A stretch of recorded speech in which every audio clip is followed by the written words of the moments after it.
Hey humans, welcome back to otro videito más. Today we're testing out the DJI Mini 4 Pro versus the DJI Mini 1, the first iteration. We got the beginning, so far the end, and we're just gonna test them out, see the quality. Is it worth the upgrade from the first iteration to the last iteration of the DJI Mini? I think with just the sensors on the Mini 4 Pro, I think that's a big enough upgrade to just go all out. But we're gonna test out just image quality, just compare it side by side, see which one reigns supreme. This one's gonna be a pretty quick one, but yeah, let's get to it. All right, so here we have the first iteration of the controller for the DJI Mini 1, and here's the last iteration for the DJI Mini 4 Pro. Obviously, the 4 is a lot better. No need to use the phone. You have your own display, longer range, better controls in general.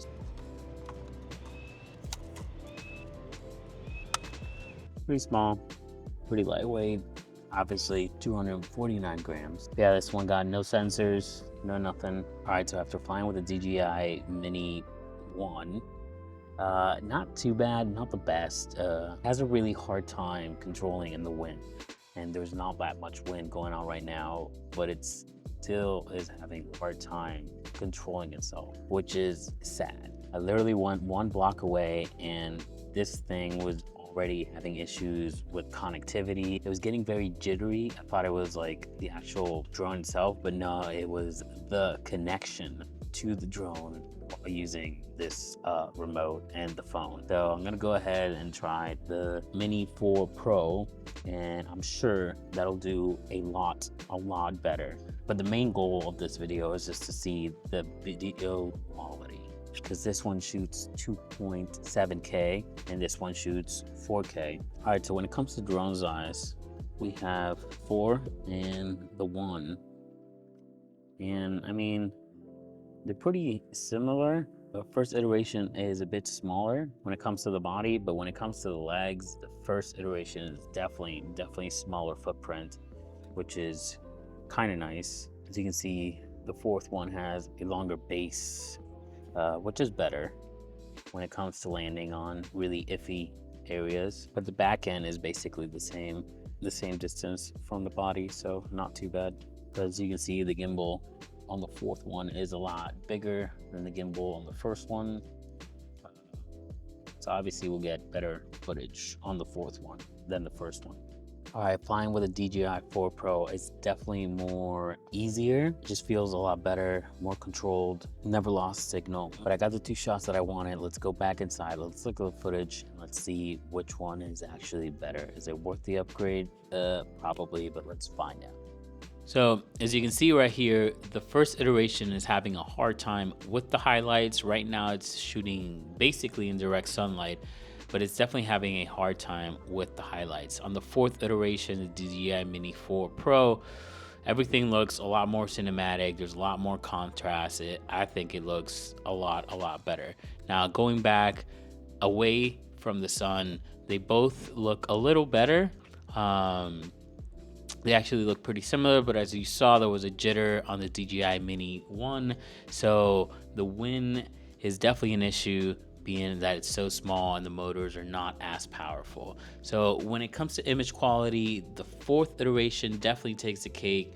Not by a long shot. Having the extra 1.3K definitely helps if you're trying to zoom in, crop in, or whatnot. But honestly, for social media, I think you'll be good. If you do a lot of vertical footage, then the version 4 is gonna be a lot better because of the vertical mode, where you can literally put the gimbal in vertical and shoot vertical using the whole sensor, which is awesome. But the highlights are definitely more controlled on the fourth iteration. So if you shoot a lot in the sunlight, unless you have NDs for the first iteration, which I don't think there are some, but if there are, definitely get those. But is it worth the upgrade? If you want peace of mind because of the safety sensors, then sure. But if you haven't crashed your first iteration drone, the DJI Mini 1, then you're pretty good. I mean, you obviously know how to fly your drone. I still have mine, so having the sensors, I don't think will help either way. I'm definitely keeping my first iteration. No need to buy a new one because I already have the old one, but I wanted to test them out, see if it was worth the upgrade. And to me, it's not.